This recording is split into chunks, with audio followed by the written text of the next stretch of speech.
Hello everyone, আসসালামু আলাইকুম। আবারও নতুন পর্ব নিয়ে তোমাদের মাঝে হাজির হয়েছি। আশা করি তোমাদের ভালো লাগবে। যারা নতুন আছো প্লিজ চ্যানেলটি সাবস্ক্রাইব করে চ্যানেলে যুক্ত হয়ে যাও। তো চলো গল্প শুরু করি। ধারা কোনো উত্তর দিচ্ছে না দেখে তার আরক্তিম লাজুক মুখটার দিকে তাকিয়ে শুধু মুচকি হেসে বলল, বুঝলাম না, আমাকে দেখে এত লজ্জা পাওয়ার কি আছে? শুদ্ধ ধারার পেছন পেছন হাঁটছিল। ধারা হঠাৎ পেছনে ঘুরে তাকানোয় ধাক্কা খেতে খেতেও বেঁচে গিয়ে শুধু দুহাত উঁচু করে অদ্ভুতভাবে ভুরু উঁচিয়ে বলল, অবস। ধারা শাসনের সুরে বলল, তোমার আজকের কাজ নেই? যাচ্ছ না কেন? শুদ্ধ বিছানার উপর বসতে বসতে মেকি আফসোসের ভঙ্গিতে বলল, কি কপাল আমার! অন্যর বউরা মাঝে মধ্যে তার জামাইকে আরো কাজে যেতে বারণ করে, আর আমার বউ আমাকে ঠেলে ঠুলে পাঠিয়ে দেয়। ধারা কোমরে এক হাত রেখে দাঁড়িয়ে শুদ্ধর অভিনয় দেখতে লাগলো। তখন চমকি এলো গরম গরম রুটি আর আলু ভাজির বাটি নিয়ে। শুদ্ধর সামনে রাখার পর শুদ্ধ খেতে শুরু করে। চুমকি তবুও ঠায় দাঁড়িয়ে থাকে, তাকে কিছুটা বিভ্রান্তকর দেখায়। মাথা চুলকে গভীর কোনো ভাবনা নিয়ে ব্যস্ত হয়ে আছে সে। শুদ্ধ রুটির টুকরো মুখে দিয়ে জিজ্ঞাসা করে, কিরে, তোর আবার কি হলো? ধারাও একই প্রশ্ন করল। বলল, কি ভাবছো চুমকি? চুমকি ধারার দিকে তাকিয়ে উদ্গ্রীব স্বরে বলল, আচ্ছা, নতুন ভাবি। তোমার কখনো এমন হয়েছে যে তোমার মনে হচ্ছে তুমি স্বপ্ন দেখতাছো, কিন্তু আসলে এতটাই বাস্তব বলে মনে হয় যে ওইটার স্বপ্ন বলে মনে হয় না, কিন্তু আসলেই স্বপ্ন? শুধু খেতে খেতে বলে, পাগলের মতো কি বলতাছো সেগুলা? চুমকি জোর গলায় বলে, না ভাই, সত্যি এমনটাই লাগতাছে আমার। দেখো, কালকে রাতে আমার এমন লাগলো, মনে হইল যে রাতের বেলা ঘুম ভাঙ্গে দেখলাম তুমি নতুন ভাবিরে কোলে কইরা বাইরে থেকে নিয়ে আসতাছো। এখন বলো, এটা কি সম্ভব?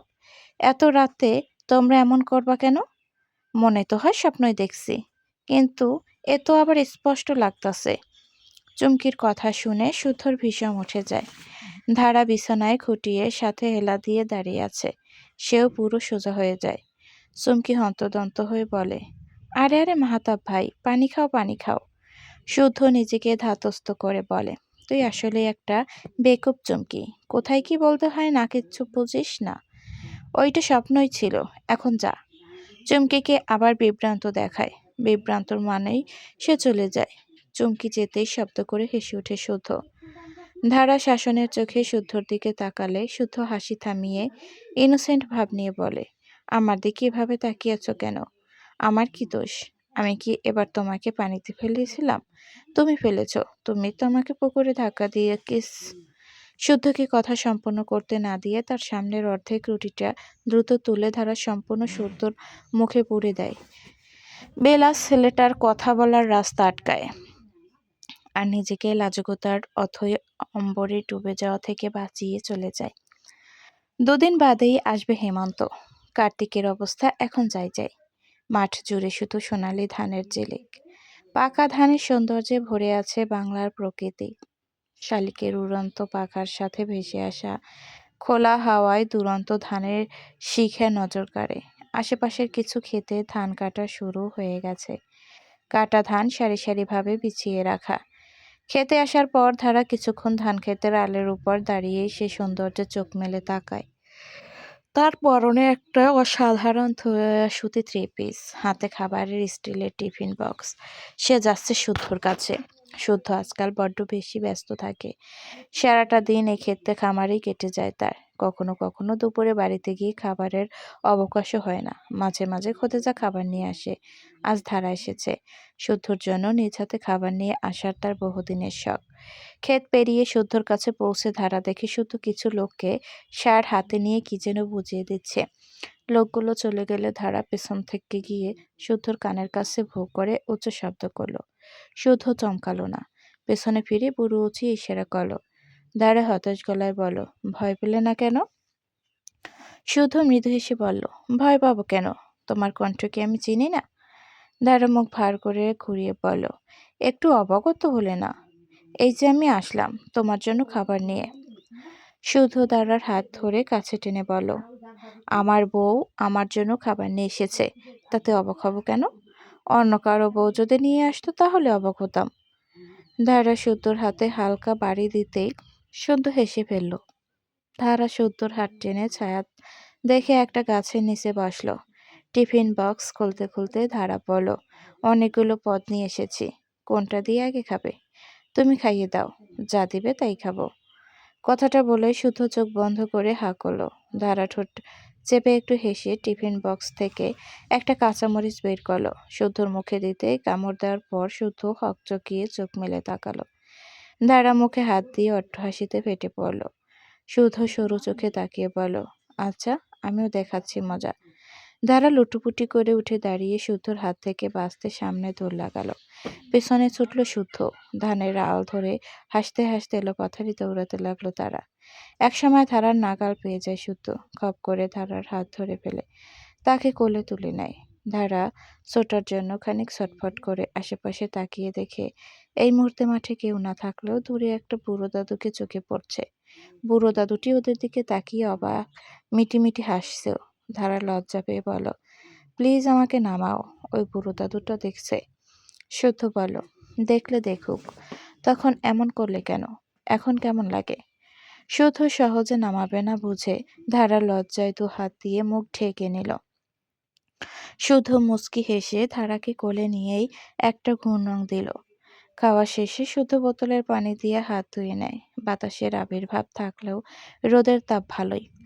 সামনে ধু ধু করে খোলা প্রান্তর, তাতে ফলানো সোনাডাঙা পাকা ধান। ওরা দুজন গাছের ছায়ার নিচে সবুজ ঘাসের উপর বসা থাকলেও সূর্যের বিকিরিত রশ্মির উত্তাপ থেকে মুক্তি নেই। শুদ্ধর কপাল থেকে দরদর করে ঘাম ঝরতে থাকে। সকাল থেকে অনেকটা খাটনি গেছে তার। ধারা ওড়না দিয়ে শুদ্ধর মুখের ঘাম মুছে দেয়। মিষ্টি করে হাসে শুদ্ধ। ধারা জিজ্ঞেস করে, আচ্ছা, তুমি যা চাইছিলে তেমনটা কি এখনো হয়েছে? শুদ্ধ সামনের ধানের ক্ষেতে দৃষ্টি মেলে ধরে বলে, হুম, এখনো হয়নি, তবে হবে। সামনের বছর এই ক্ষেতে সোনা ফলবে ধারা। শুদ্ধর চোখে স্বপ্ন চিকচিক করে ওঠে। তার প্রতিফলন ফুটে ধারার মধ্যেও। মৌসুম পাল্টাতে দেরি লাগে না। সময়ের স্রোতে এক ঋতুর বিদায় হতে না হতেই আরেক ঋতুর আগমন হয়। হেমন্তর পরে শীত চলে এলো। বাংলা ক্যালেন্ডারে পৌষ মাস। গাছের আর্দ্র পাতা থেকে গড়িয়ে পড়া টুপটাপ শিশিরের শব্দ অবচেতনে মন জোড়ায়। চারপাশটা ধোঁয়ার মতো কুয়াশায় জড়ানো। তার সাথে হিম লাগানো অনুভূতি তো আছেই।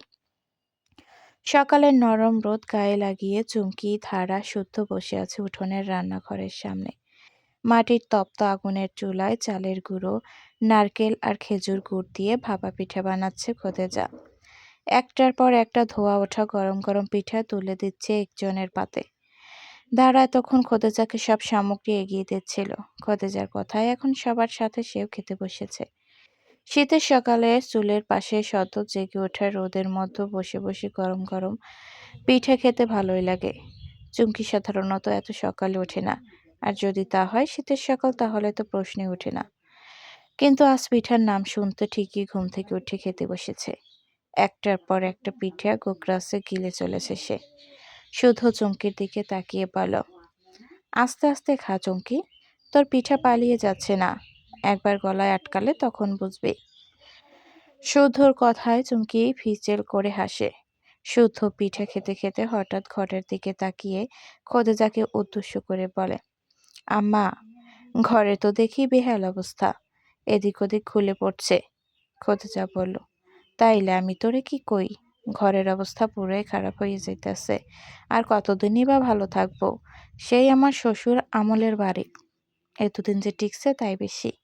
ঘরের এখনই কিছু একটা করা দরকার, নইলে করে কবে জানি ঘর মাথার উপর ভেঙে পড়ব। ঘর ঠিক করতে হলে তো একেবারে পুরো ভেঙে নতুন করে গাঁথুনি দিয়েই বানাতে হবে। সেই পুরনো ঘরের উপর দিয়ে নতুন কোনো কাজ করলেও টিকবে না। এখন এই সময় নতুন করে ঘর উঠাতে হলেও তো একটা বড় বাজার থাকবে হবে। কিভাবে কি করি? আচ্ছা ঠিক আছে, আমি দেখবনি কি করা যায়।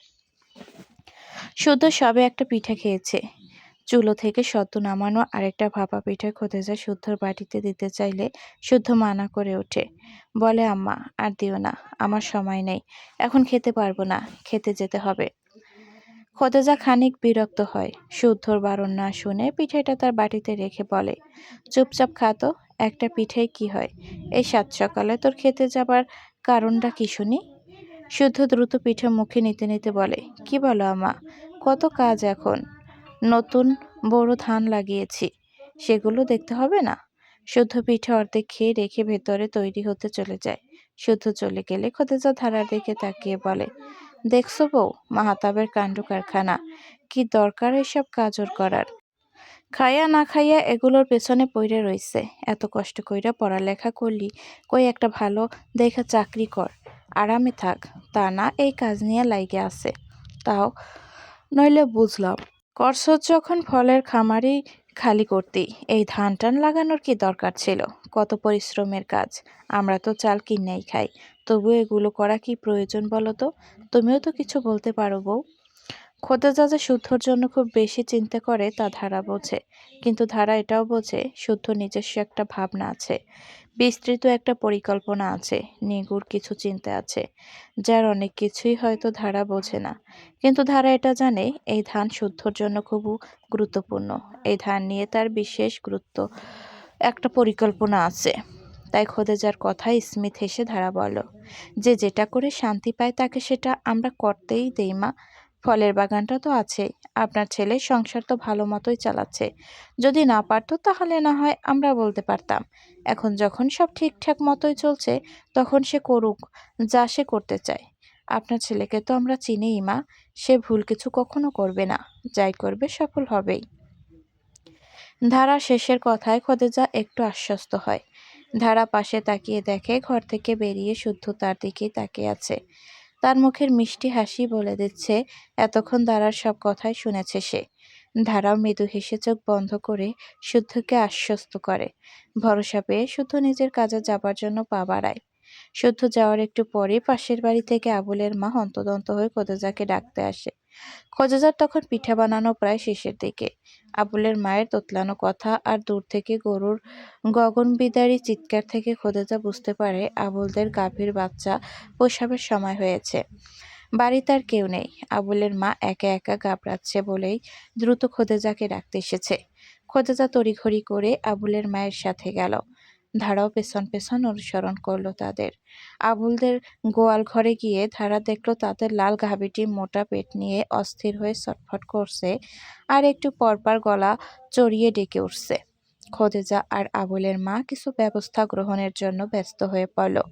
ধারা স্তম্ভের মতো ঠায় দাঁড়িয়ে থেকে অপলক দৃষ্টিতে গাভীটির দিকে তাকিয়ে থাকে। গাভীর অস্থিরতা ধারার শরীরের প্রতিটি লোমকূপে এক ধরনের কম্পন সৃষ্টি করে। গাভীর বাচ্চা প্রসবের সম্পূর্ণ দৃশ্যটি ধারা দেখল। ধারার জীবনে এই প্রথম। এর আগে সে আর কখনো দেখেনি। তাই বলেই হয়তো এত অদ্ভুত অনুভূতি তার হচ্ছে। খোদেজার আবুলের মায়ের কাছে এটা তো নিত্য নৈমিত্তিক ব্যাপার। ধারার চোখ ছলছল করে উঠল। আবার ছোট বাছুরটির দিকে তাকিয়ে মুখের মৃদু হাসিও ফুটে উঠল। দেখলে একটু পরে মা গাভীটি ক্লান্ত শরীর নিয়ে সদ্য জন্মানো বাচ্চাটির শরীর জিভ দিয়ে চেটে আদর করে দিচ্ছে। দৃশ্যটি ধারার মনে অদ্ভুত সুখানুভূতির সৃষ্টি করল। সে আস্তে করে সেখান থেকে নিজের রুমে চলে এলো। সোফায় বসে শুদ্ধকে ফোন লাগালো। ফোন অনেকক্ষণ বাজার পর ওপাশ থেকে রিসিভ হলো না। ধারার ফোন দিল না, রেখে দিল। নিশ্চয় শুদ্ধ ফোন টং ঘরের মতো রেখে দিয়ে বাইরে কাজ করছে, নয়তো ধারার কল দেখলে ঠিকই ধরতো। শুদ্ধ আজকাল সত্যিই বড্ড ব্যস্ত হয়ে পড়েছে। সারাটা দিন তার দেখাই পাওয়া যায় না। ধারা ভীষণ মিস করে তাকে। ফোনে শুদ্ধর একটা ছবি বের করে নির্নিমেষ তাকিয়ে থাকে। এত ব্যস্ততার পরও কি শুদ্ধ তার খেয়াল রাখছে না? রাখছে, আরো বেশি রাখছে। যেখানে নিজের জন্য এক মুহূর্ত দম ফেলবারও সময় পাচ্ছে না, সেখানে ধারার পড়ালেখা প্রয়োজনীয়তা সবকিছু খুব বেশি করেই খেয়াল রাখে শুদ্ধ। ধারাকে নানা জিনিস শেখায়, নানা বই পড়ায়, নানা অভিজ্ঞতা অর্জন করায়। জীবনে সফল হতে কি প্রয়োজন না প্রয়োজন সব খুঁটিনাটির বিষয় বিজ্ঞ করে তুলে ধারাকে। এই তো কয়েক মাস আগেই ধারাকে একটি ইংলিশ স্পোকেন কোর্সে ভর্তি করিয়ে ইংরেজি বলায় তুরক করেছে ধারাকে। ইংরেজি ভালো মতো বুঝতে না পারা ধারা এখন কত দ্রুত স্মুথলি ইংরেজি বলতে পারে। তার উপর ধারার চর্চা আরও দক্ষ করতে সে সময়টায় কিভাবে শুদ্ধ তার সাথে রোজ নিয়ম করে পুরো 1 ঘন্টা ইংরেজিতে কথা বলতো, তা মনে করে ধারা এক দমক হাসে। শুদ্ধর সাথে কাটানো প্রতিটি মুহূর্তই ধারার কাছে তার জীবনের শুদ্ধতম মুহূর্ত বলে অনুভূতি হয়। সন্ধ্যার পর ধারা সোফায় বসে বসে শুদ্ধর ল্যাপটপে একটা রোমান্টিক মুভি দেখছিল। সে সময় শুদ্ধ এলো রুমে। শুদ্ধকে দেখে আনন্দিত হয়ে ধারা যখনই বিগলিত হয়ে তার সাথে বসে শুদ্ধকে মুভি দেখার অফার করতে যাবে, ঠিক তখনই শুদ্ধ বলে উঠল, এটা কি ধারা, সন্ধ্যা হয়ে গেছে, তুমি এখনো পড়তে বসোনি? ধারা শুদ্ধর কথায় পাত্তা না দিয়ে বলল, একটু পরেই বসবো। দাঁড়া, খুব সুন্দর একটা মুভি দেখছি, এত রোমান্টিক, আসো তুমিও দেখো, তোমারও ভালো লাগবে। দাঁড়া উৎফুল্ল হয়ে আবারও ল্যাপটপের স্ক্রিনে দৃষ্টি দিল। শুধু ল্যাপটপ নামিয়ে দিয়ে বলল, না, এখন না, এখন পড়তে বসো ধারা। ধারা শুনল না, আবারও ল্যাপটপ খুলে দেখতে লাগলো।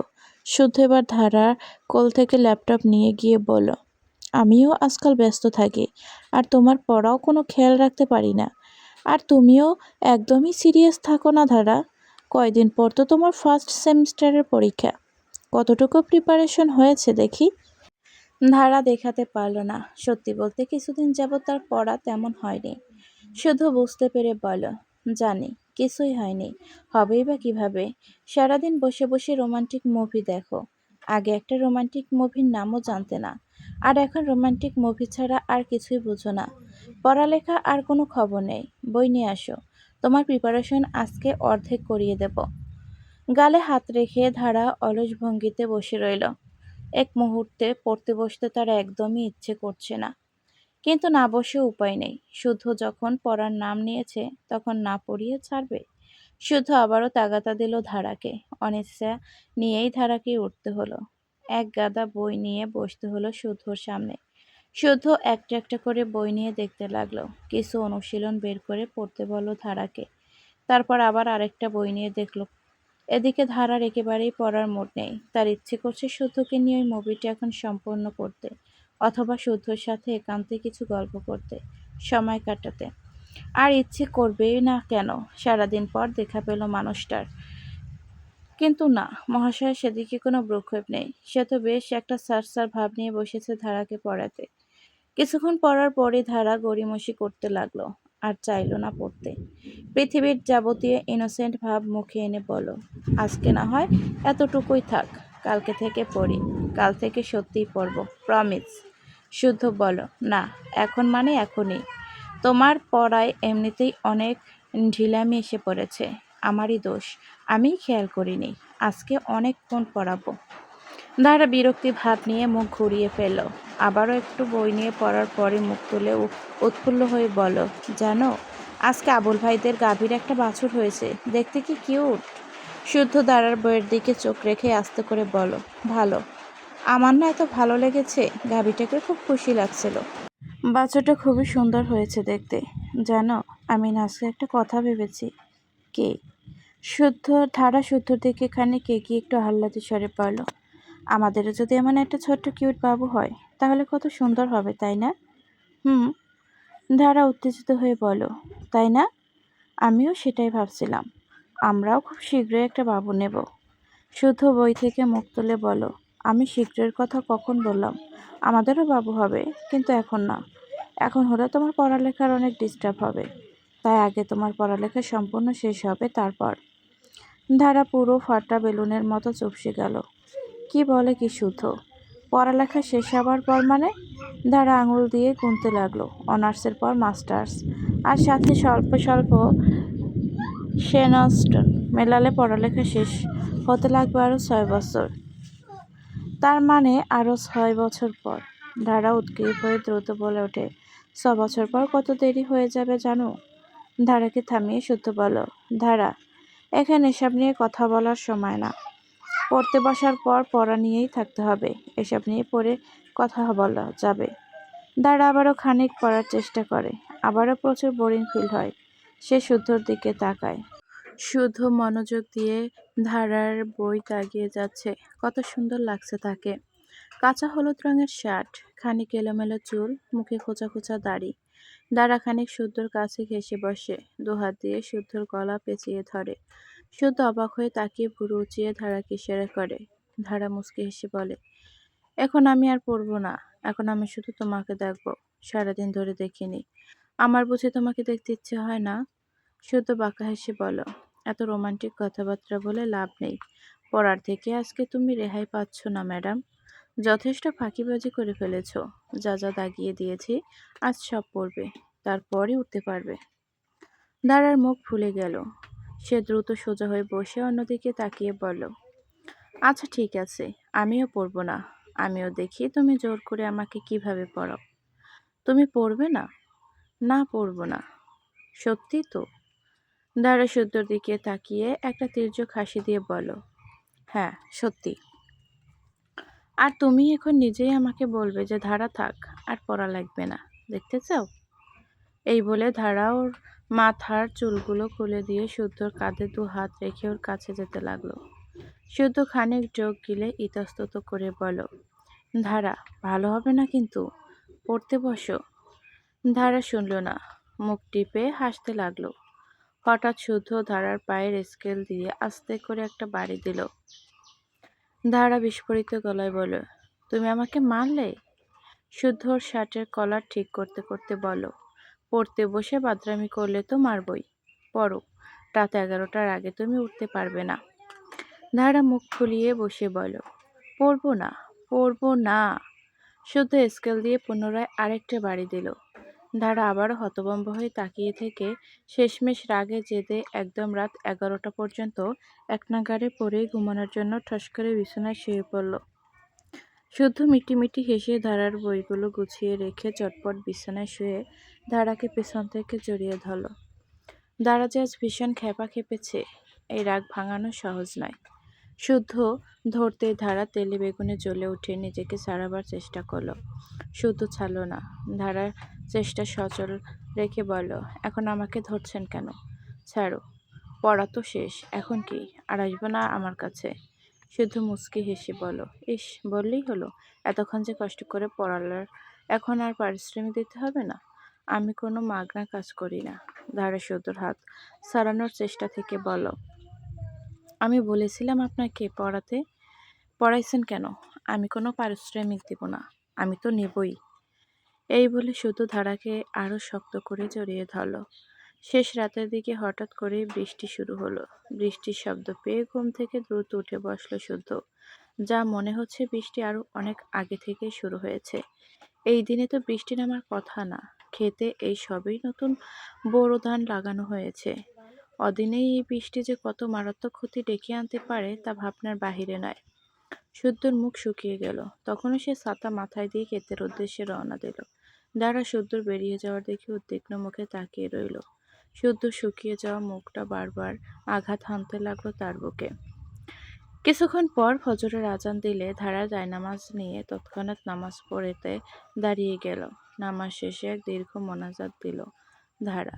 মনের সবটুকু আকুতি নিংড়ে প্রকাশ করল সৃষ্টিকর্তার দরবারে। মোনাজাত শেষ করে বাইরে তাকিয়ে দেখল বৃষ্টির তেজ অনেকটাই কমে গেছে। শুধু ফোঁটা ফোঁটা বৃষ্টি। একবার আবেগপ্লুত চোখে আকাশের দিকে তাকিয়ে ধারা একটা চাদর গায়ে দিয়ে ক্ষেতের উদ্দেশ্যে বের হলো। সকালের আলো ধীরে ধীরে পড়তে শুরু করছে। মাটির রাস্তা, ফসল সব ভেজা। ধান ক্ষেতের আল ধরে আস্তে আস্তে এগিয়ে গেল ধারা। উঁচু ভিটির উপর শুদ্ধ করা দীর্ঘ ফলের বাগানটার পরেই তার ধান ক্ষেত। ডাল হয়ে নিচে নেমে গেছে। সেখানে বৃষ্টির পানি জমে গেছে অনেকটা। ফলের বাগানের শেষের মাথায় আর ধান ক্ষেতের শুরু আগে উঁচু ভিটির উপরে টিন দিয়ে বানানো একটা ছোট্ট টংঘরের মতো। সেখানে সব প্রয়োজনীয় জিনিস রাখা হয়। মাঝে মাঝে বিশ্রামের জন্য সেখানে একটা টেবিল আর ছোট্ট চৌকি পাতা। ধারা গিয়ে দেখল টংঘরের দরজা খোলা। ভেতরে চেয়ারে বসে টেবিলের উপর মাথা রেখে বৃষ্টি থামার অপেক্ষায় থাকতে থাকতে শুদ্ধ ঘুমিয়ে পড়েছে। ধারা গিয়ে আস্তে করে শুদ্ধর পাশে দাঁড়ায়। মৃদু হেসে শুদ্ধর গায়ে হাত দিয়ে তাকে ডেকে তোলে। শুদ্ধ পিটপিট করে চোখ খুলতেই তাকে হাত বাড়িয়ে দরজা দিয়ে বাইরেটা দেখায় ধারা। দাঁড়ার ইশারা বরাবর তাকিয়ে শুদ্ধ ধরপড়িয়ে উঠে বসে। বৃষ্টি শেষে সোনারাঙা রোদ উঠতে শুরু করেছে। আকাশ পরিষ্কার। মেঘ পুরোপুরি কেটে গেছে। নয়তো আবহাওয়া যেমন দেখা যাচ্ছিল, মনে হচ্ছিল নিম্নচাপের মতো বৃষ্টি বোধহয় সারাদিনই থাকবে। শুদ্ধ উত্তেজিত হয়ে দ্রুত বাইরে বেরিয়ে আসে। রোদের মিষ্টি তাপ মন ভরিয়ে গায়ে মাখায়। ফসলের জমিয়ে বিচ্ছিন্ন ছাপ স্পষ্ট। তার নতুন ধানের ক্ষেতে পানি জমে গেছে, চারাগুলো কেমন নেতিয়ে পড়েছে। শুদ্ধ ঠায় দাঁড়িয়ে থাকে। ধারা হঠাৎ পেছন থেকে তার কাঁধে হাত রাখতেই শুদ্ধ ফিরে তাকায়। একটা ভরসা মাখা হাসি দিয়ে ধারা শুদ্ধর মাথায় একটা লাল গামছা বেঁধে দিয়ে হাতে একটা কোদাল তুলে দেয়। তারপর আর একটা কোদাল নিজের হাতে নিয়ে জমির পানির দিকে ইশারা করে। শুদ্ধ কোদাল হাতে ধান খেতে নেমে যায়। মাটি কেটে পানি বের হবার লাইন বানিয়ে দিতে থাকে। এই শীতের মধ্যে তারাও তার আনাড়ি হাতে যতটুকু পারে করে। শেষমেশ নিজের সবটুকু জমির পানি বের হয়ে যাবার ব্যবস্থা করার পর তারা ক্লান্ত হয়ে স্বস্তির মুখে উঠে দাঁড়ায়। কাজ শেষ হয়ে গেছে ভেবে যখনই সে শুদ্ধর দিকে পেছনে ফিরে তাকায়, দেখে শুদ্ধ থেমে নেই। নিজের ক্ষেতের কাজ শেষ করে এখন সে আশেপাশে অন্যদের ক্ষেতেও ব্যবস্থা করে দিচ্ছে, যাতে তাদের ফসলেরও ক্ষতি না হয়। দ্বারা সেদিকে তাকিয়ে মিষ্টি করে হাসে। সেদিনের বৃষ্টিতে শুদ্ধর সেই উদাস চেহারা দ্বারা বুঝতে পারল এই ধ্যান শুদ্ধর জন্য তার ধারণার থেকেও বেশি ঠিক কতটা গুরুত্বপূর্ণ। এটা কোনো সাধারণ বোরো ধান নয়, বড় মৌসুমে লাগানো এই বোরো ধান নিয়ে শুদ্ধ তার পরিকল্পনা বাস্তবায়নের চেষ্টায় নেমেছে। বৃষ্টির পর থেকে শুদ্ধ তার পরিশ্রমের মাত্রা আরও দ্বিগুণ করে দেয়। হতাশ না হয়ে বৃষ্টিতে যতটুকু ক্ষয়ক্ষতি হয়েছিল তার উদ্যমী মনোভাব আর পরিশ্রম সবটা পুষিয়ে দেয়। এরপর থেকে ধারাও নিয়মিত খেতে আসা যাওয়া করতে লাগলো। শুদ্ধর কাজ ধান লাগানো নয়, তার হাতে আরও অনেক কাজ থাকে। এসবের জন্য সে কিছু লোক রেখেছে। শুদ্ধর কাজ শুধু তত্ত্বাবধায়ক করা, কিন্তু সে এখানেই থেমে থাকে না। অন্যদের সাথে সেও সমানতালে লেগে যায় ধান চাষের কাজে। এই কাজ যখন সে করে খুব উপভোগ নিয়েই করে। তার চোখে মুখে তখন এক অন্য ধরনের ঝিলিক ফুটে ওঠে, স্বপ্ন পূরণের ঝিলিক। লক্ষ্যে পৌঁছাবার প্রত্যাশা, অপেক্ষা ঘিরে থাকে শুদ্ধর মুখশ্রীতে। প্রকৃত অর্থে পরিশ্রমিকতা শুদ্ধকে তখন দেখলে বোঝা যায়। দাঁড়ে খুব আনন্দ নিয়ে উপভোগ করে এই দৃশ্যগুলো। শুদ্ধর স্বপ্ন খুব দামি, দামি তার চেষ্টাগুলো। সেগুলো কেউ দেখলে নিজে থেকে অনুপ্রাণিত হয়, যেমনটা হয় ধারাও। রোজ দুপুরে সে শুদ্ধর জন্য খাবার নিয়ে আসে, সাথে থাকে নিজেরটাও। শুদ্ধর সাথেই মাঠে বসে খাবার পর্ব সারে ধারা। তারপর বিকেলে শুদ্ধর বাড়ি ফেরার সময় হওয়ার আগ পর্যন্ত সেখানেই থেকে যায়। কাজ শেষে দুজন একসাথে বাড়ি ফেরে। খোদেজার কাছ থেকে আজকাল নকশি কাঁথা সেলাই করা শিখেছে ধারা। একটা কাঁথা সেলাইয়ের হাতও দিয়েছে। খাওয়া শেষে মাঠে ভরা হলুদ সর্ষে ফুলের পাশে রোদে বসে ধারা কাঁথা সেলাই করে আর শুদ্ধর কাজ দেখে। কখনো কখনো ধারার হাত থেকে কাঁথা কেড়ে নিয়ে শুদ্ধ বই ধরিয়ে দেয়। ধারার আর এই কি করার। শুদ্ধকে দেখে অনুপ্রাণিত হয়ে নিজের স্বপ্নের রাস্তায় হাঁটতে তাকেও পড়তে হয় বই। আস্তে আস্তে ধানের চারা বেড়ে ওঠে। উত্তরীয় হাওয়ায় নিরন্তর দোল খেয়ে চোখের সামনে বৃদ্ধি পেতে থাকে শুদ্ধর পরিশ্রমের ছোঁয়া। দ্বারা নির্মিষে তাকিয়ে থাকে। কখনো নিজের ওড়না দিয়ে ক্লান্ত শুদ্ধর ক্লান্তি মুখ মুছে দেয়। কাজের চাপে অসময়ে ঘুমিয়ে পড়া শুদ্ধর অভ্যন্তরের দেহের উপর চাদর টেনে দেয়। মাথায় হাত বুলিয়ে আনমনে মৃদু হেসে বলে, কখনো ছিলে যাওয়া শুদ্ধ মেহনতি হাতের দিকে তাকিয়ে তার চোখ ছলছল হয়ে ওঠে। সে কিছুই বলে না, শুধু শুদ্ধকে জড়িয়ে ধরে রাখে। ধীরে ধীরে চারা থেকে ধান গাছ হয়। সবুজে সবুজে চেয়ে যায় সমগ্র। শুদ্ধ একটা কাকতারুয়া বানিয়ে ধান ক্ষেতের মাঝে বসায়। কাকতারুয়ার গায়ে শুদ্ধর একটা সাদা টি শার্ট পরিয়ে দিয়ে ধারা সেখানে বড় বড় অক্ষরে লিখে দেয়, শুদ্ধর থেকে সাবধান। ধারার কাণ্ড দেখে শুদ্ধ শুধু হাসে।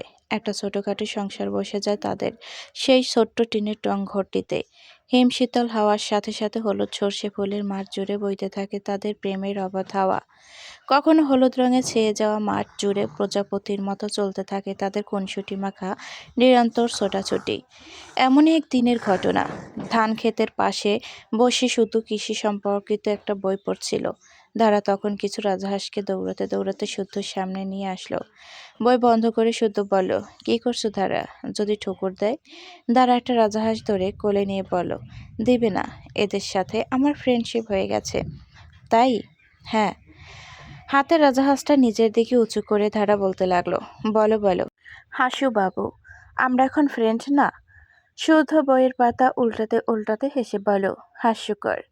ধারা সরু চোখে তাকিয়ে বলো, ভালো। আমারটা তো তবু হাস্যকর, আর তোমারটা বিরক্তিকর। কোনটা? এই যে সারাদিন বই পড়াটা। হাসলে মানুষের হার্ট ভালো থাকে, বিরক্তি হওয়া কোনো বেনিফিট পাওয়া যায় না। তাই তোমারটা চাইতে বেটারটা আমারই। শুদ্ধ বাঁকা হেসে বলল, গুড লজিক, চালাক হয়ে গেছো বহুত। ধারা একটা ভাব নিয়ে বলো, আমি জানি। ধারা রাজহাঁসটির সাথে খেলতে ব্যস্ত হয়ে পড়ল। শুদ্ধ একটা ধবধবে সাদা রাজহাঁস কোলে নিয়ে উঠে দাঁড়ালো। নিজের হাতের রাজহাঁসকে ধারার দিকে বাড়াতেই সেটি তার লম্বা গলা বাড়িয়ে ধরল ধারার দিকে। ধারা ভয় পেয়ে এক কদম পিছিয়ে গেল। তা দেখে শব্দ করে হেসে উঠল শুদ্ধ। তো বন্ধুরা, গল্পটি ভালো লাগলে অবশ্যই লাইক দিবেন। চ্যানেলে নতুন হয়ে থাকলে চ্যানেলটি সাবস্ক্রাইব করে পাশে থাকবেন। ধন্যবাদ সবাইকে। আল্লাহ হাফেজ।